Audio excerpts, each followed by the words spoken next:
Buenas, queridos estudiantes de física de la IED Camilo Torres. Les habla el profe Félix Ortiz, hoy con una nueva guía de trabajo. Vamos a hablar de termodinámica. Esto lo vamos a hacer en dos videos explicativos. En el primero, pues vamos a hablar de los conceptos básicos de la termodinámica. Vamos a explicar allí varias cositas y vamos a hacer la actividad número 1. En un segundo video estaremos hablando de las leyes de la termodinámica, de las leyes de los gases y algunas aplicaciones. Entonces, iniciemos hablando de los conceptos básicos. Lo primero es identificar el nombre de esta unidad. Entonces dice que se identifica con el nombre de termodinámica a la rama de la física que estudia los vínculos existentes entre el calor y las demás variedades de energía. Analiza, por lo tanto, los efectos que poseen a nivel microscópico las modificaciones de temperatura, presión, densidad, masa y volumen en cada sistema. Avancemos definiendo qué es el calor. Dice aquí que el calor es la energía que guarda un cuerpo en su interior debido al movimiento de sus moléculas. Todos sabemos que todos los organismos están formados por moléculas y que esas moléculas que están allí dentro a nivel microscópico pues tienen la posibilidad de moverse y que el movimiento de esas moléculas es lo que nosotros le llamamos calor. Pero como estamos hablando de movimiento de moléculas, entonces asociamos el calor con la energía. ¿Cómo se mide el calor? Generalmente se mide en calorías. Pero si estamos hablando de ese calor en movimiento, o sea, en términos de energía, vamos a decir que esa energía se mide en julios. De tal manera que podemos decir que una caloría es 1,184 joules, o lo mismo que un joule es 0,24 calorías. Temperatura. Dice que es la medida de la variación de la energía interna de un sistema. Eso quiere decir que el calor es energía en movimiento y la temperatura es la medida de esa variación, o sea, de ese movimiento de la energía. Dice que es una propiedad que está relacionada con la sensación de calor o frío al entrar en contacto con la materia. Ya sabemos de la temperatura, por ejemplo, que las escalas de temperatura, que existen varias formas para medir la temperatura. Entre las escalas que nosotros pues recordamos de biología y de química, está la escala Celsius, Fahrenheit y Kelvin. Recordemos que la escala Celsius es la que manejamos aquí en Latinoamérica, de uso común. Medimos la temperatura en escala Celsius, grados Celsius. La Fahrenheit es una escala de temperatura que se utiliza mucho en la parte de Europa, o sea, por allá en Francia. Es muy importante porque muchos aparatos que nosotros manejamos manejan la temperatura en grados Fahrenheit, como por ejemplo los aires acondicionados. Y la escala Kelvin, que se creó para trabajar en el laboratorio. Generalmente cuando trabajamos en el laboratorio con temperatura, trabajamos en grados Kelvin. Y ustedes recordarán que hay unas escalas, hay unas fórmulas que les permiten hacer las conversiones. Por ejemplo, esta nos permite pasar de grados Celsius a Fahrenheit. Esta otra nos permite pasar de grados Fahrenheit a Celsius. Esta de acá, de grados Celsius a Kelvin. Esta de acá, de grados Kelvin a Celsius. Y esta que está aquí, de Fahrenheit a Kelvin. Entonces estas escalas de temperatura seguramente las han trabajado allá en química. Otro concepto bien importante en la termodinámica es el concepto de calor específico. Dice aquí que es la cantidad de calor necesario suministrarle a una unidad de masa de una sustancia para elevar su temperatura a 1 grado Celsius. Entonces el calor específico, que lo representamos con C, es directamente proporcional al calor absorbido e inversamente proporcional al producto de la masa por la variación de la temperatura. Eso quiere decir entonces que un cuerpo entre mayor masa tenga, entonces menor calor específico podríamos obtener. Pero como el calor específico depende de la sustancia, entonces esto involucra la variación de la temperatura. Entonces es directamente proporcional al calor absorbido, pero inversamente proporcional a la masa. Transferencia de calor. Entonces se conoce como transferencia de calor, a un intercambio de energía entre distintos cuerpos o diferentes partes de un mismo cuerpo. Y podemos hablar de tres casos de transferencia de calor: por conducción, por convención o por radiación. Para desarrollarlo vamos a mirarlo a la luz de este ejemplo. Observemos aquí que tenemos una olla con agua hirviendo que está colocada aquí al fuego y que tiene un mango aquí. Digamos que este mango es metálico, que yo lo tengo sostenido acá. Entonces hablemos de la conducción. Dice que es la única forma de transferencia entre sólidos y dice que no hay movimiento de moléculas. Entonces la persona tiene aquí agarrada el mango metálico y la olla está sometida al fuego.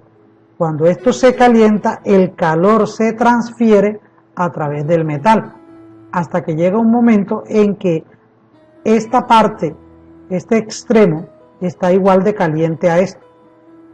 No quiere decir que las moléculas que se calentaron aquí se fueron y se movieron hacia acá, no, sino que cada molécula que está aquí calentó la que estaba al lado, la que estaba al lado, la que estaba al lado, la que estaba al lado.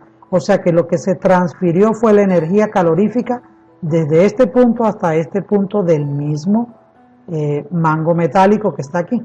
O sea que hubo una transferencia de calor por conducción porque las moléculas no se movieron. Si hablamos de la convención, entonces aquí sí estamos hablando de movimiento de moléculas. Generalmente se da en los fluidos.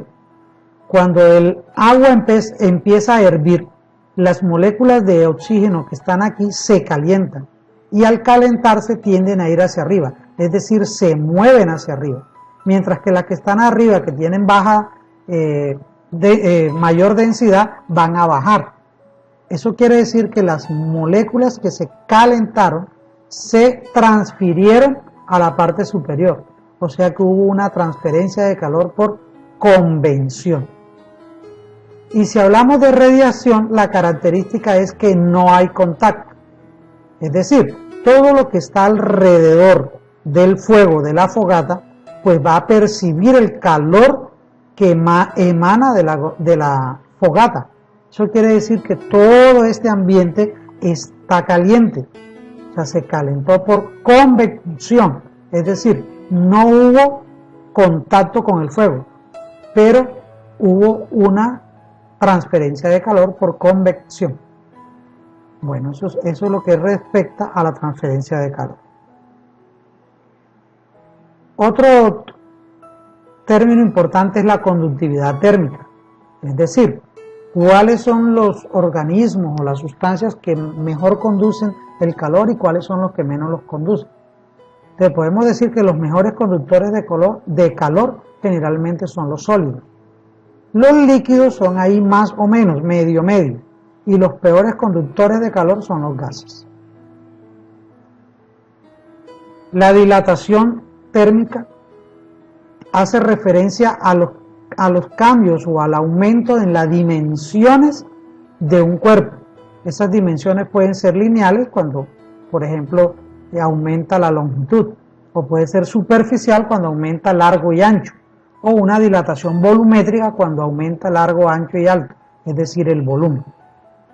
Entonces, ¿por qué es importante saber la dilatación? Porque hay muchas situaciones de la vida cotidiana donde nosotros miramos que la dilatación es directamente relacionada con espacios que se deben dejar. Por ejemplo, cuando se pavimenta una carretera, esa se pavimenta con hierro, piedra, cemento. Cuando ese hierro y esa piedra está sometida a altas temperaturas, por ejemplo el sol, expuesta al sol, entonces eso se va a dilatar. Entonces, ¿qué hace para que cuando ellas se dilaten no levante un cuadro de pavimento con el otro cuadro de pavimento.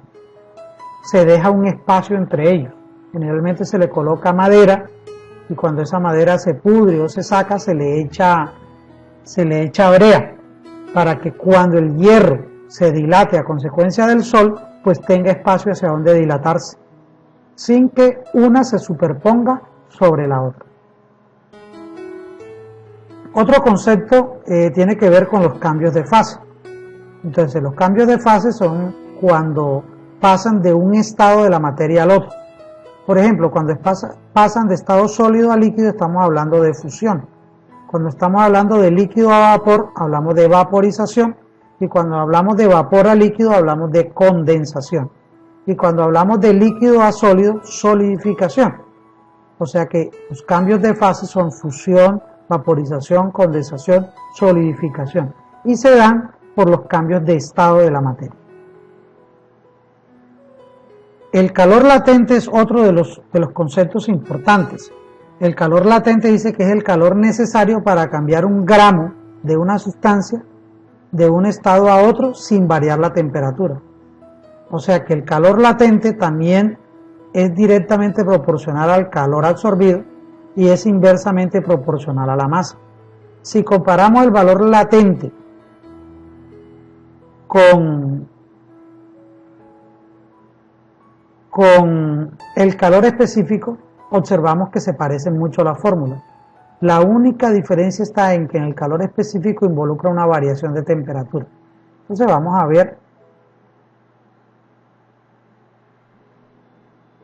ver acá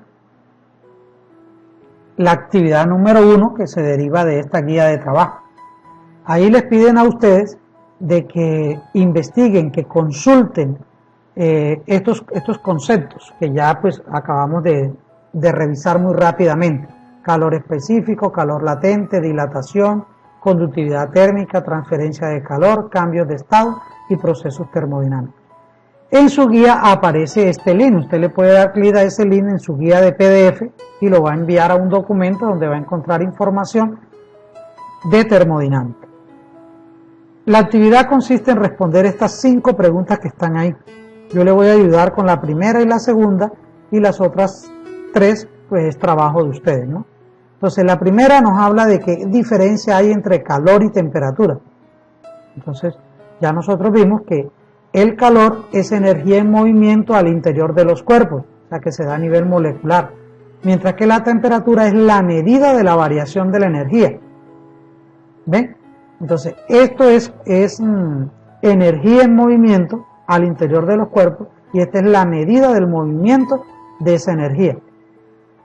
El calor se mide en calorías o julios, mientras que la temperatura se mide en grados Celsius, grados Kelvin o grados Fahrenheit. Yo creo que ahí pueden ver la diferencia entre los dos.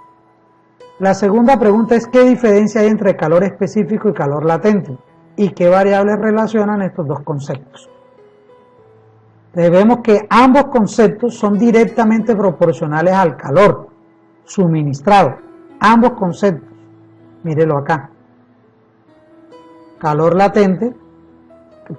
específico directamente proporcional al calor y el calor latente directamente proporcional al calor. Entonces son ambos proporcionales al calor suministrado e inversamente proporcionales a la masa. Mire aquí, masa, masa. Pero ¿qué diferencia hay? Que esta involucra variación de temperatura. O sea que en el calor específico es necesario tener en cuenta la variación de la temperatura. En el calor latente no, porque ya sabemos que lo que va a elevar es 1 grado de temperatura. Es el calor necesario para elevar 1 gramo de cierta sustancia a 1 grado Celsius de temperatura. Entonces ahí ya están respondidas esas 2 preguntas. El resto del trabajo pues les corresponde a ustedes. Creo que con este video ya les he ayudado gran parte. Nos vemos en un próximo video. Bye bye.